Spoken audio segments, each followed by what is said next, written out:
Hi friends, কেমন আছো তোমরা সবাই? অবশ্যই কমেন্ট বক্সে জানিও কেমন আছো।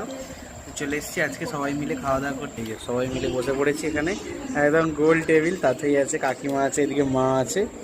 অনেক দিন বাদে সবাই মিলে একসাথে বসে খাওয়া হচ্ছে, আর বাবা আর কাকা ওখানে বসে খাচ্ছে। তো এখানে আজকে রাত্রের ডিনারে দেখতে পাচ্ছ কি রয়েছে, লুচি, এখানে আছে পনিরের তরকারি, আর এখানে আছে মাটন কষা। তো মাটন কষা দিয়েই লুচিটা ট্রাই করে দেখবো কেমন। দারুণ, মেড বাই মা, অসাধারণ লাগছে।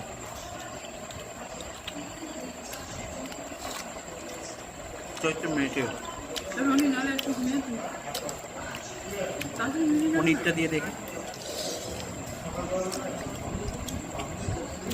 দারুণ হ্যাপি। চলো খাওয়া দাওয়া করি। আর তোমরা কি খাওয়া দাওয়া করছো অবশ্যই কমেন্ট বক্সে জানাতে বলবে না। ভিডিও ভালো লাগলে লাইক শেয়ার সাবস্ক্রাইব করে দিও। চলো আবার কাল কথা হচ্ছে, ভালো থেকো, সুস্থ থেকো, বাই, টাটা, গুড নাইট।